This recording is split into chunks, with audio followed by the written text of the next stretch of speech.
Today's title is All Field is Missions Field. Ang pamagat ng mensahe ngayon ay ang lahat ng lugar ay lugar ng misyon.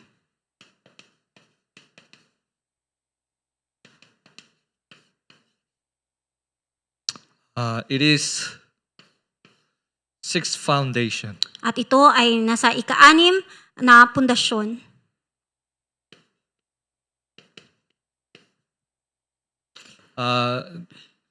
Missions field means that the field that the gospel is necessary.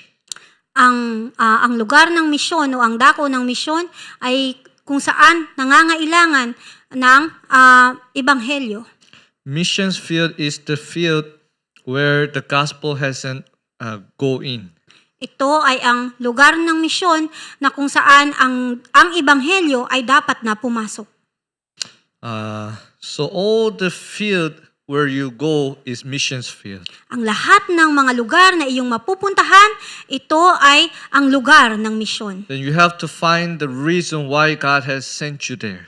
Kailangan mong hanapin ang dahilan kung bakit ipinadala ka ng Diyos sa lugar na iyon. It is not working field, but missions field. Ito ay hindi lugar ng pagtatrabaho, kundi ito ay lugar kung saan ay nagbabahagi ng misyon. Because there was no gospel in that field, that is why you have to do the spiritual battle. At dahil walang ebanghelyo sa lugar na iyon, kaya kailangan mo magkaroon ng espiritual na pakikipaglaban. Already the kingdom of Satan is ruling over it. At doon ay ang kapangyarihan at ang kaharian ni Satanas ay namumuno. The field is full of our enemies. At ang lugar o ang field na ito ay punong-puno ng mga kalaban o kaaway. You have to stand as an absolute partisan. At kailangan mong tumayo bilang natatanging bartisan. Partisan means never crumble.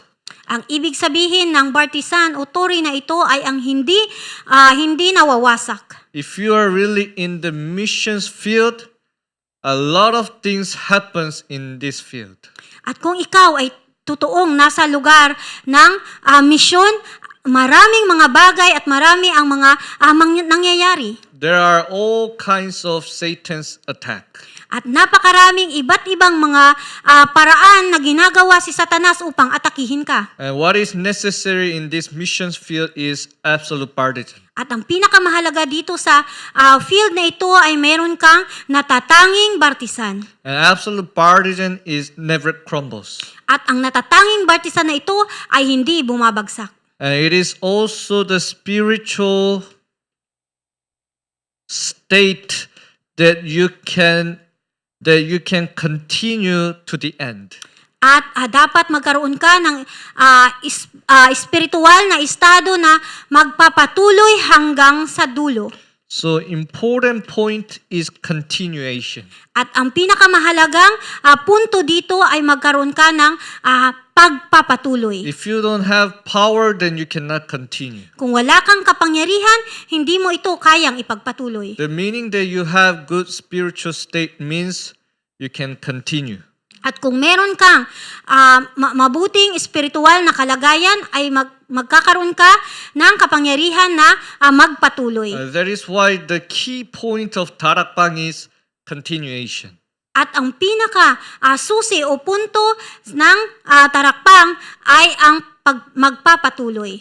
We need one person who will continue in that field. Kailangan natin ng isang tao na magpatuloy sa lugar na iyon o sa field na iyon. But many Christians, they do challenge.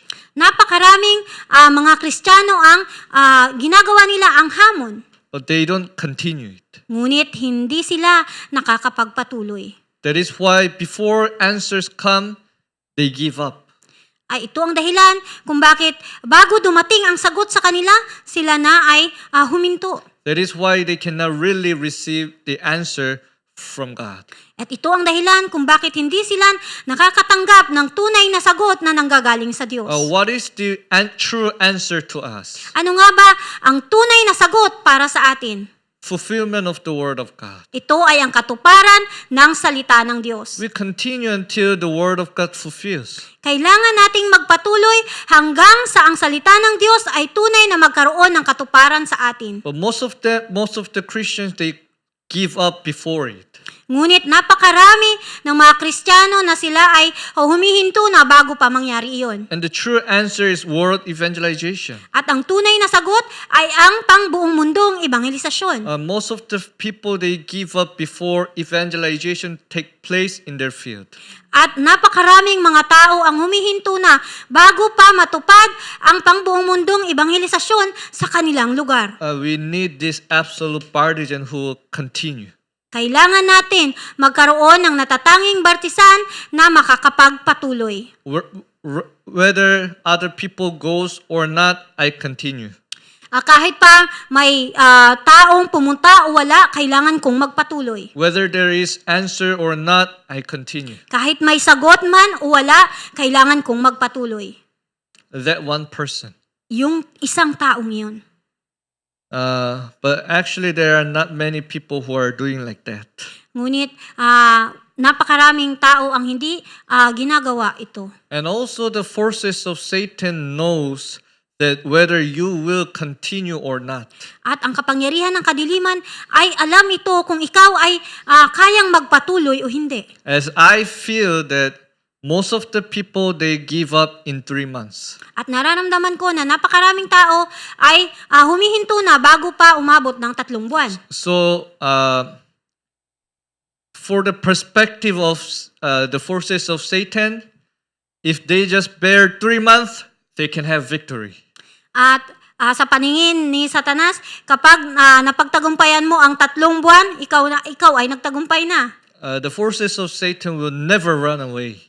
Ang kapangyarihan ni Satanas ay hindi ito umaalis o lumalayas. Because after 3 months, they will give up. At dahil pagkatapos ng 3 buwan, sila na ay hihinto. But the forces of Satan is afraid of a person who stake their life. Ngunit ang kapangyarihan ng kadiliman ay natatakot sa isang taong ibubuwis ang kanyang buhay para dito. Then they know that they cannot win over them.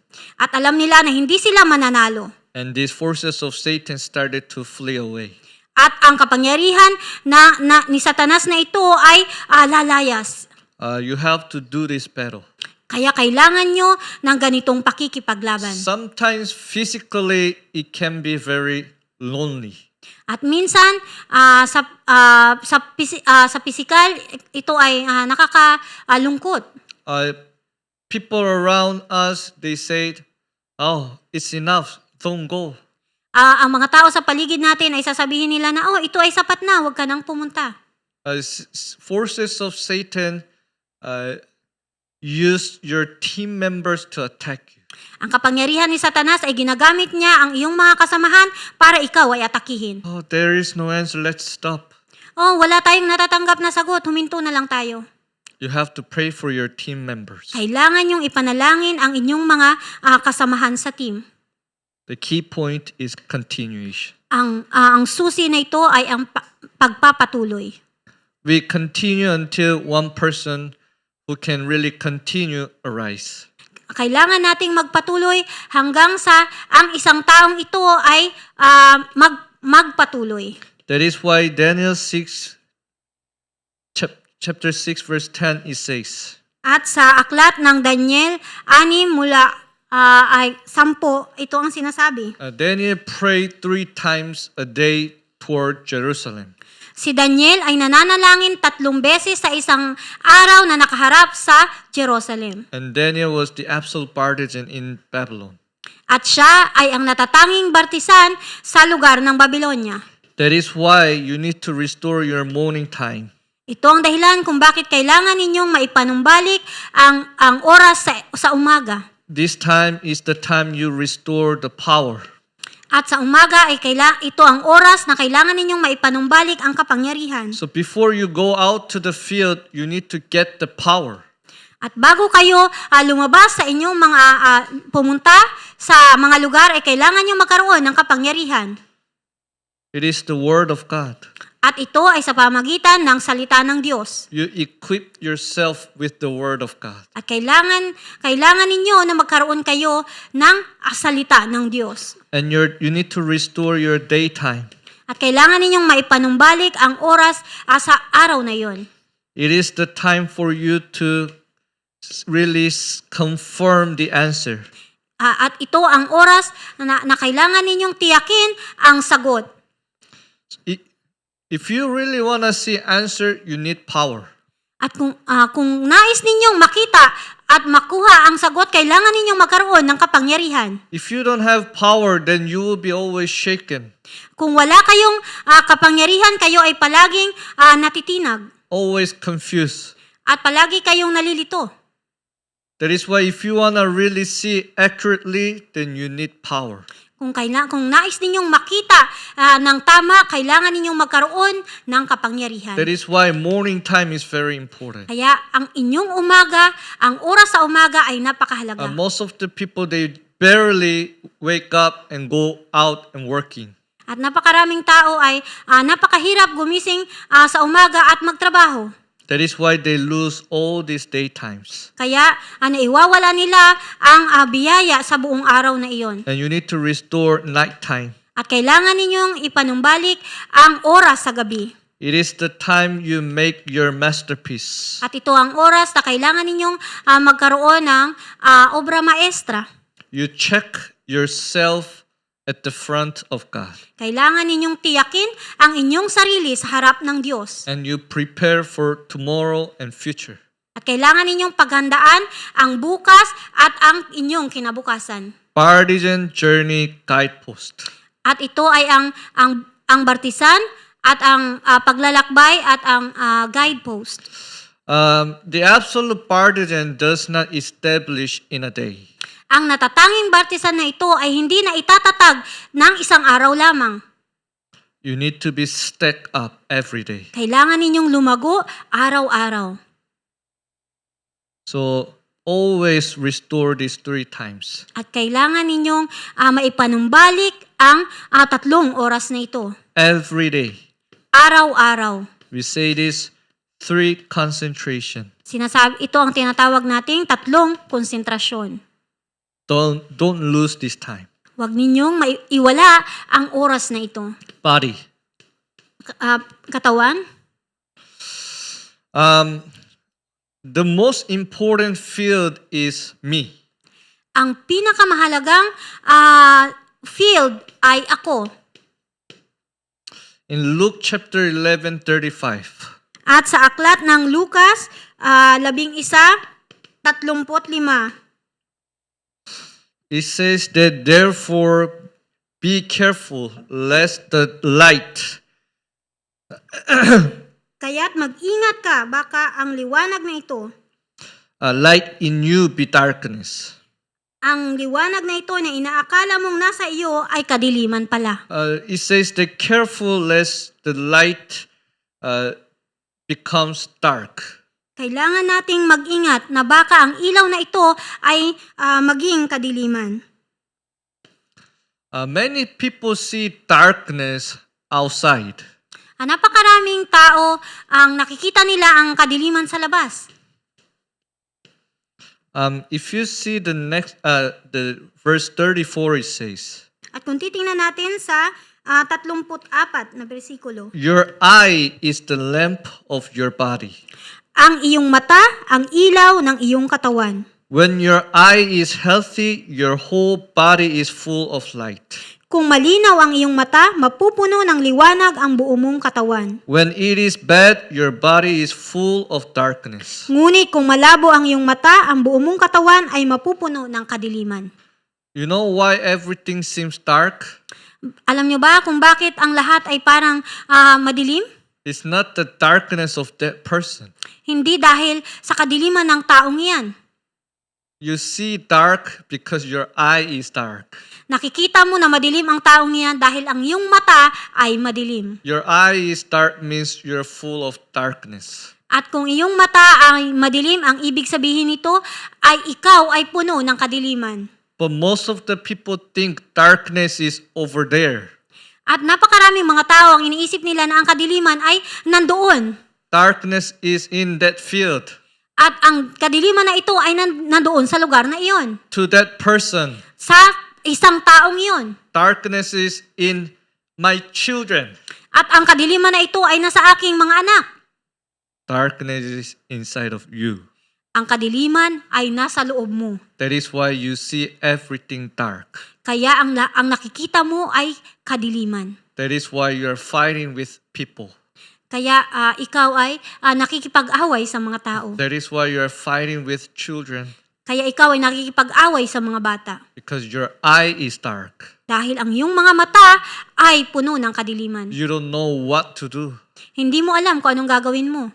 That is why you are fighting. Kaya ikaw ay nakikipag-away. Who is dark right now? Sino ang nasa kadiliman ngayon? You don't know what to do. It means you are dark. Kung hindi mo alam kung ano ang gagawin mo, ibig sabihin ikaw ay nasa kadiliman. The light has to shine upon me first. Kailangan na ang liwanag ay magliwanag muna sa akin. If the gospel comes in me, then you can see yourself accurately. Kung ang ebanghelyo na ito ay nasa akin, makikita ko ito ng tama. Why it is dark? Bakit madilim? Genesis 3:6-11. Ito ay dahil nasa Genesis 3, 6 at 11. We who were dead because of the sin and separation.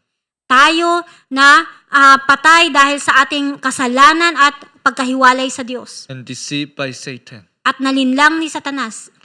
And from that moment, our eye became dark.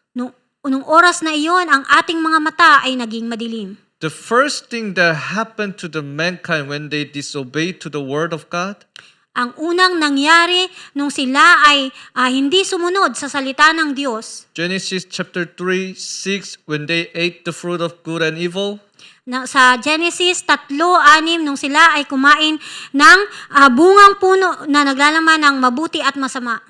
in verse 7, their eye changed. Nung sa bersikulo 7, ang kanilang mata ay nagbago. Their spiritual eyes became dark. Ang kanilang spiritual na mga mata ay naging madilim. Their physical eyes became bright. At ang kanilang mga physical na mga mata ay naging malinaw. That is why all people live centered with materialism. At ito ang dahilan kung bakit ang mga tao ay namumuhay na nakasentro sa mga material na bagay. All people live for success. At ang lahat ng mga tao ay namumuhay sa tagumpay. After Genesis chapter 3, their physical eyes is very, very bright. At pagkatapos ng Genesis 3, ang kanilang mga mata ay naging malinaw. That is why what they see is all of this. At ito ang dahilan kung bakit ang nakikita nila ay ang lahat ng ito. That is why this has been imprinted roots and nature for a long time. At ito ay naging imprinta, naging ugat, at ito ang naging likas sa kanila sa loob ng mahabang panahon. And what started to change is our priority. At ang unang nagbago sa atin ay ang ating mga prioridad. Our priority get changed. Ang ating prioridad ay nagbago. What was our priority? Ano ba ang ating mga prioridad? Worshiping Lord. Pagsamba sa tunay na Diyos. But you started to cooperate with the world. Ngunit tayo ay nag-umpisang makisalamuha sa mundo. Once you started to cooperate with the world, you are not able to see God anymore. At kung ikaw ay nag-umpisang makisalamuha sa mundo, ay hindi mo na makikita ang Diyos. Once you started to follow the world, you cannot see God anymore. Kung ikaw ay nagsimulang sumunod sa mundo, hindi mo na makikita ang Diyos. Your life completely live regardless with God. At ang buhay mo at ikaw ay namumuhay na wala na o malayo sa Diyos. The gospel that is mostly necessary field is me. Ang pinakamahalagang ebanghelyo at ang lugar na kung saan dapat ang ebanghelyo ay ako. Before save the field, you need to save yourself. Bago natin iligtas ang field o ang ibang lugar, kailangan muna nating iligtas ang ating sarili. You have to restore your spiritual state. Kailangan mong ipanumbalik ang iyong espiritual na estado. Then all the field where you go, At ang lahat ng mga lugar kung nasaan ka pumunta, becomes missions field. ito ay magiging lugar ng misyon. If you really stand as a partisan, At kung ikaw ay tunay na tatayo bilang natatanging bartisan, and through the grace of Jesus Christ, at sa pamagitan ng grasya ni Hesukristo, we have received life again. tayo ay makakatanggap ng panibagong buhay. And when we really concentrate to God, At kung tayo ay tunay na magkaroon ng konsentrasyon sa Diyos, your spiritual eyes gets open. ang ating espiritual na mga mata ay magbubukas. Then you'll be able to see the spiritual state of the field outside. At iyong makikita ang espiritual na estado o kalagayan sa bawat lugar sa labas. I hear a lot of times that many remnants say to me like this. At napakaraming mga remnant na sinasabi ito sa akin. Oh, I think my friend is more happier than me. Nakikita ko na yung mga kaibigan ko ay mas masaya kesa sa akin. They have more things than me. Marami silang mas magagandang bagay kesa sa akin. And they do many things more than me. At marami silang nagagawa kesa sa akin. Physical eyes. Ang ating pisikal na mga mata. If you really open the spiritual eyes, the field, the hell, you will be able to see the hell background in the field. Kung titingnan natin ang ito sa pamagitan ng espiritual na kung bubuksan natin ang ating mga espiritual na mga mata, makikita natin na ang field ay ito ay background ng impyerno. All people are living in the background of hell. Ang lahat ng mga tao ay namumuhay na ang kanilang nasa likod ay impyerno. Then if you really open your spiritual eyes, then you will really see what is the true mission. Kung bubuksan natin ang ating mga espiritual na mga mata, ay makikita natin ang misyon. And if you really close your spiritual eyes, that is why you lose this mission. At kung hindi natin bubuksan ang ating espiritual na mga mata, ay maiwawala natin ang tunay na misyon. And what does that mean, all field? Ano ang ibig sabihin ng lahat ng dako o lahat ng lugar? 24 hours. Ito ay 24 na oras. Always. Palagi. All the field is already dead. Ang lahat ng lugar ay patay. It's not dying. Hindi ito mamamatay. All the field is dead. Lahat ay patay na. And 24 hours, the kingdom of Satan is working. At 24 na oras na ang kaharian ni Satanas ay patuloy na gumagawa. Wherever you go. Saan ka man pumunta. That is why we have to save all the field. Ito ang dahilan kung bakit kailangan nating iligtas ang lahat ng field. We have to save all the people. Kailangan nating iligtas ang lahat ng tao. That is why we need to go into 24 hours prayer. Ito ang dahilan kung bakit kailangan nating pumasok at pumunta sa 24 na oras ng panalangin. Otherwise, you will be deceived. Kung hindi, ikaw ay tunay na malilinlang. If you are being deceived, you will be captured. At kung ikaw ay malilinlang, ikaw ay magagapos. Then you will be wandered. At ikaw ay mawawala. Doing other things. Ikaw ay gagawa ng iba't ibang mga bagay. You need to really find only. Kailangan mong hanapin ang natatangi.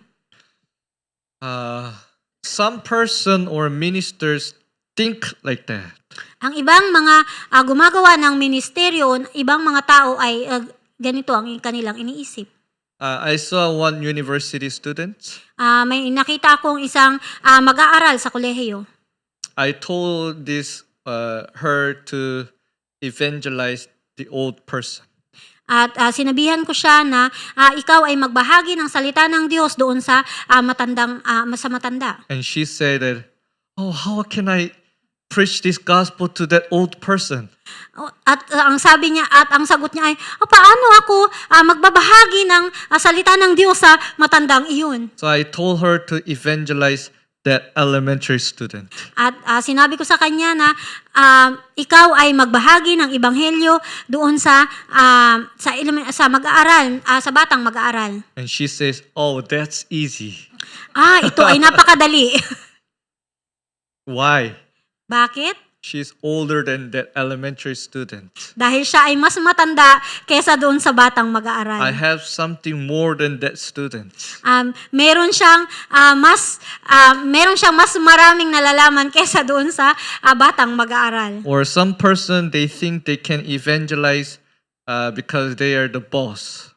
Ang ibang mga tao ay iniisip nila na sila ay makakapagbahagi ng ebanghelyo dahil sila ang boss. Some persons say, oh, because I have good personality. At ang iba ay sinasabi nila na sila ay may magagandang katangian. Oh, I have the house in this field. Ako ay may bahay sa lugar na iyon. They think they can do the ministry with those things. Iniisip nila na sila ay makakapagbahagi ng ebanghelyo sa pamamagitan ng mga bagay na iyon.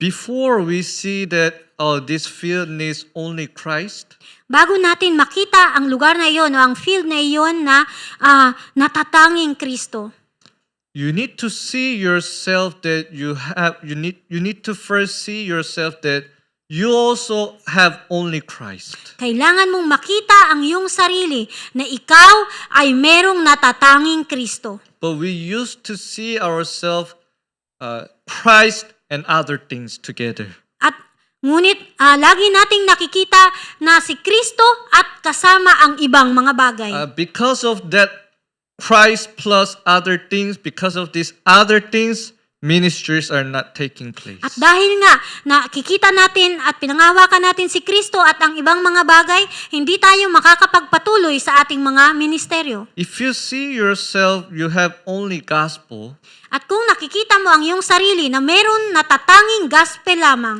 then the Holy Spirit can work as much as He wants. ang banal na espiritu ay gagawa ng gawain niya. But you see yourself, I have Christ, I have money, I have car. At ngunit nakikita mo ang iyong sarili na meron kang Kristo, meron kang pera, meron kang sasakyan, I'm smart. ako ay matalino. That is why the Holy Spirit cannot work as much as He wants. Ito ang dahilan kung bakit ang banal na espiritu ay hindi makagawa ng kanyang mga gawain. Acts chapter 3 verse 1 to 6. At sa aklat ng mga gawa, 1:6. When Peter and John saw the crippled man at the front of temple, At nung nakita nila ang pilay na nasa harap ng templo, they realized that this crippled man needs only Christ.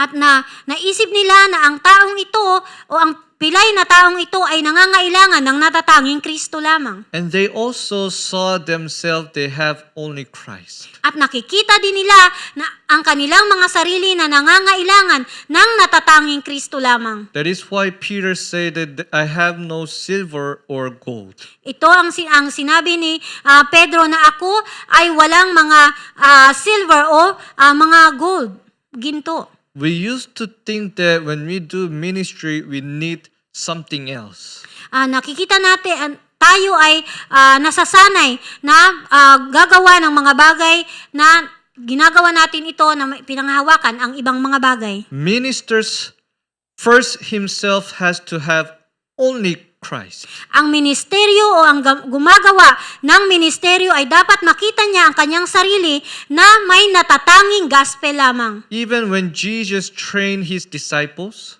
At kahit si Jesus nung siya ay Sinasanay niya ang kanyang mga disipulo. He take away all the money from disciples. Inalis niya ang lahat ng mga pera ng kanyang mga disipulo. Jesus sent disciple with nothing in the field. At kanyang ipinadala sa bawat mga lugar ang kanyang mga disipulo ng wala. What disciple had? Ano ang meron sa mga disipulo? Only the name of Christ. Ito ay ang natatanging pangalan ni Hesukristo. Everything was prepared. Ang lahat ay nakahanda na. They saw that. Nakita nila ito. When we are doing the work of God, Kung tayo ay gumagawa ng gawain ng Diyos, we should confess Matthew 16:16. kailangan nating ikumpisal ang nasa aklat ng Mateo 16:16. You are the Christ, the Son of the living God. Ikaw ang Kristo, ang anak ng Diyos na buhay. That's enough. Ito ay sapat na. That's complete.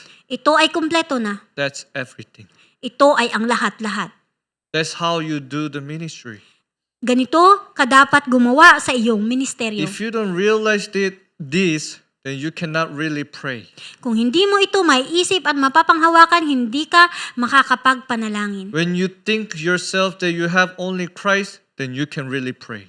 Kung nakikita mo at iniisip mo ang iyong sarili ng natatanging Kristo lamang, ikaw ay makakapagpanalangin. Then you will see that the field needs only Christ. At makikita mo na ang mga lugar kung nasaan ka ay nangangailangan ng natatanging Kristo. Then you will be able to say only Christ. At ang tanging masasabi mo lamang ay ang natatanging Kristo. When you say only Christ, then the person will be restored, healed, and revived. At kung ang nasasabi mo ay tanging Kristo lamang, ang taong iyon ay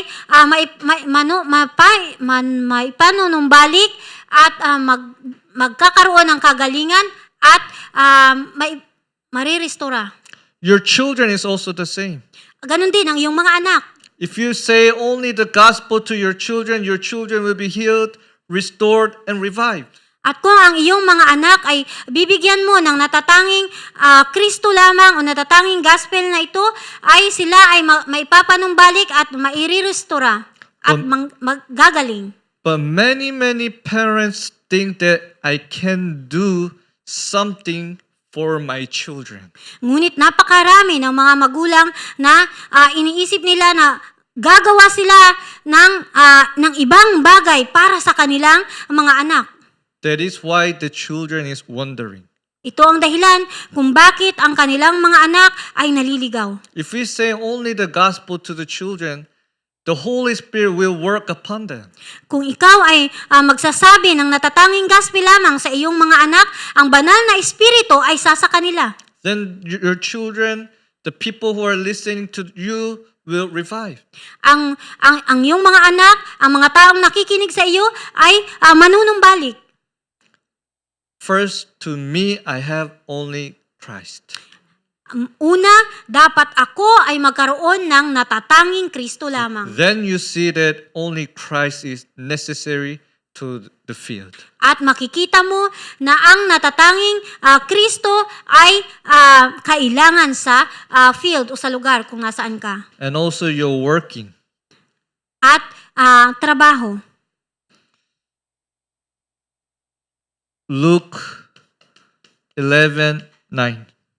At sa aklat ng Lucas 11:9, It says, "Ask and it will be given, seek and you will find, knock and it will be open to you."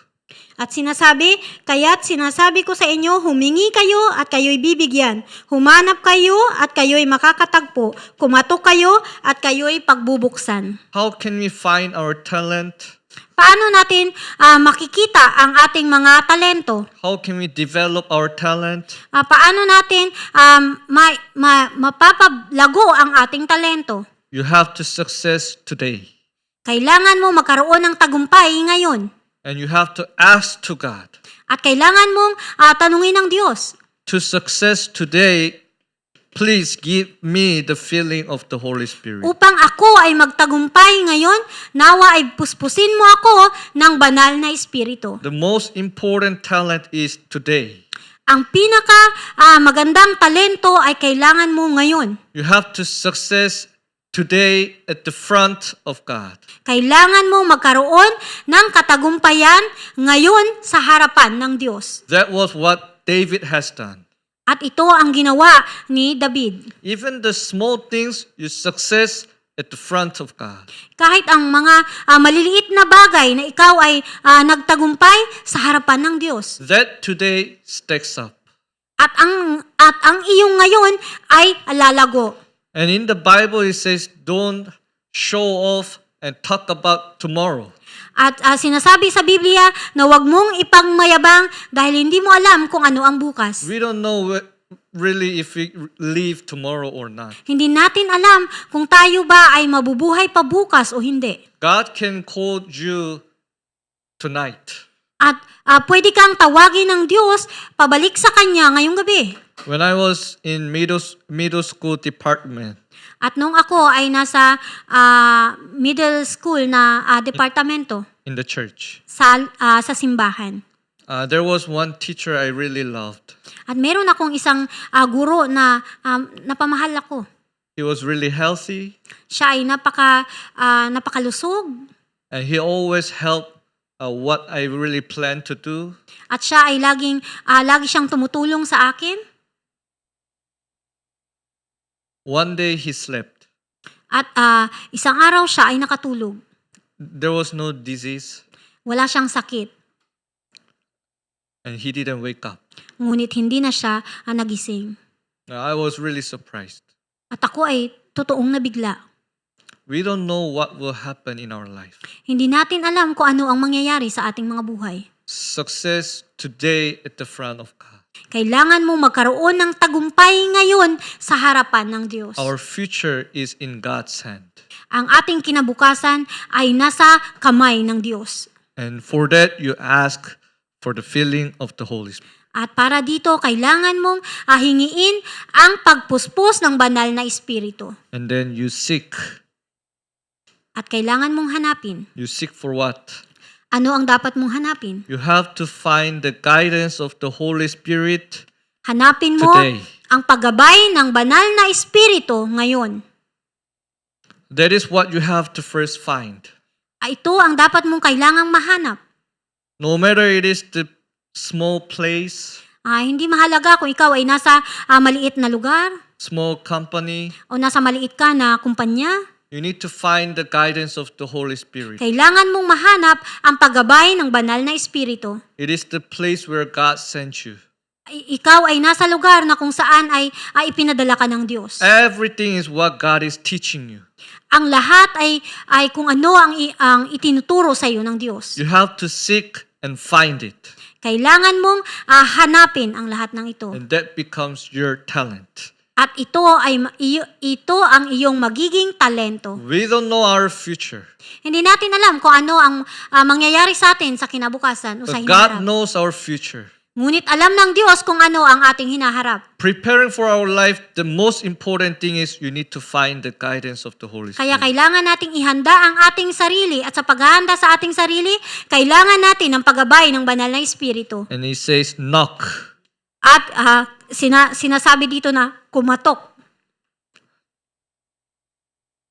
You have to really challenge if you really find guidance of the Holy Spirit. Kailangan ninyong hamunin.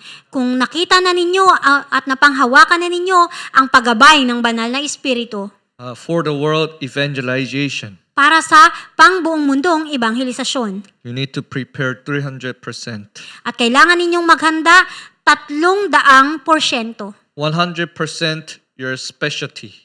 Ang 100% ay kung saan ka magaling. And 100% your specialty has to match with the field. At ang iyong 100% ay kailangan na maging tama sa iyong field. Analyzing the field is really important.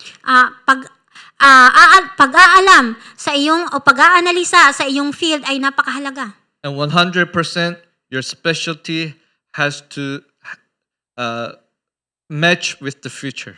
Ang 100% na iyong kung saan ka magaling ay kailangang umayon sa future. sa iyong kinabukasan o sa iyong hinaharap. So my work is the missions field that only I can go. Ang aking trabaho na kung saan ako gumagawa o nagtatrabaho ay ako ang siyang natatanging gagawa. So school is the field where students and teachers can go. Ang paaralan ay kung saan ang mga estudyante at ang guro ay pupunta. If I want to go to school, I cannot go. Kung ako ay nais kong pumunta sa paaralan, hindi ako makakapunta. Students can go. Ngunit ang mag-aaral ay makakapunta. Teachers can go. Ang mga guro ay makakapunta. Your work, your job is your missions field. Ang iyong trabaho at kung ano ang iyong ginagawa, ito ay ang iyong lugar ng misyon. If you really find out that it is your missions field, At kung iyong nakita o nalaman na ito ang iyong lugar ng misyon, this is blank. ito ay wala kahit ano, Your job, you put your job here, at ilalagay mo dito ang iyong trabaho, and then you put the camp here. at ilalagay mo dito ang kampo. Camp means shining the light of Christ. Ang ibig sabihin ng kampo ay pagliliwanagin mo ang ilaw na tanglaw ni Hesukristo. If you are students, study camp. At kung ikaw ay estudyante o mag-aaral, ito ay ang pag-aaral at camp. If you really want to shine the light of Christ through your study, God will give you wisdom.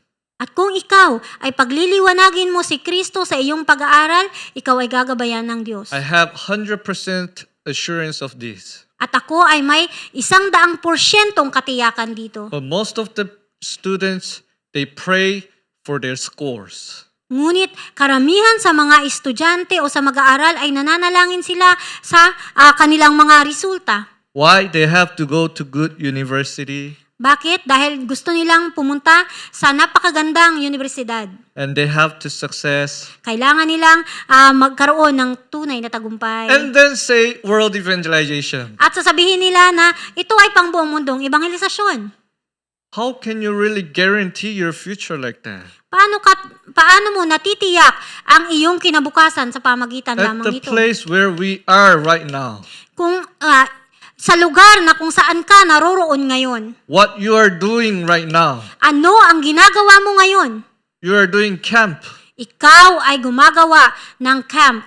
Then God will supply everything that is necessary. At ang lahat ay ibibigay sa iyo ng Diyos kung ano ang pangangailangan mo. Wisdom and all the power. Ang karunungan at ang lahat ng kapangyarihan. When I was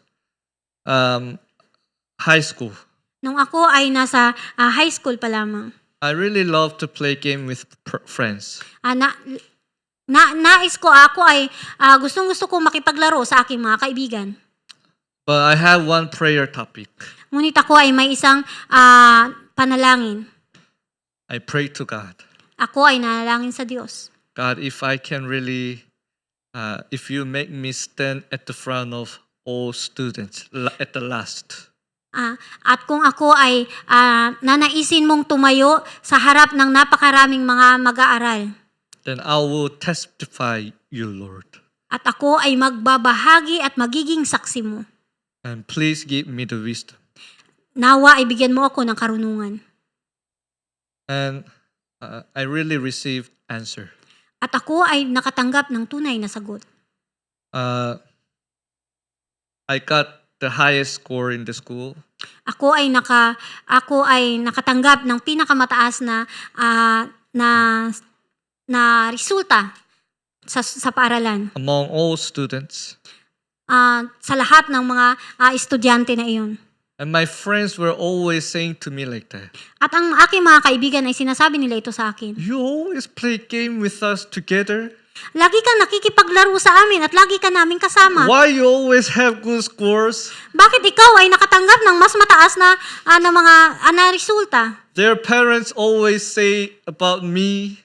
At ang kanilang mga magulang ay may sinasabi tungkol sa akin. You play with Abraham together. Lagi ka nakikipaglaro kay Abraham. Abraham has high score. Si Abraham ay nakakuha ng pinakamataas na marka. Why your score is like that? Bakit ang iyong marka ay ganyan lamang? Friends come and tell me like that. Ang aking mga kaibigan ay pupunta sa akin at ganyan ang kanilang mga sinasabi. My secret. Ang aking sekreto o If lihim. God gives me wisdom, I Kung will ak- testify, Lord. Kung ako ay bibigyan ng Diyos ng karunungan, ako ay magiging saksi ng Diyos. Put what you do here and then Ilagay mo plus kung ano camp. ang gawain mo dito at idagdag mo ang kampo. Then God will give all the power to let you conquer all the field. At ikaw ay bibigyan ng Diyos ng lahat ng kapangyarihan upang masakop mo ang lahat ng mga lugar na ito.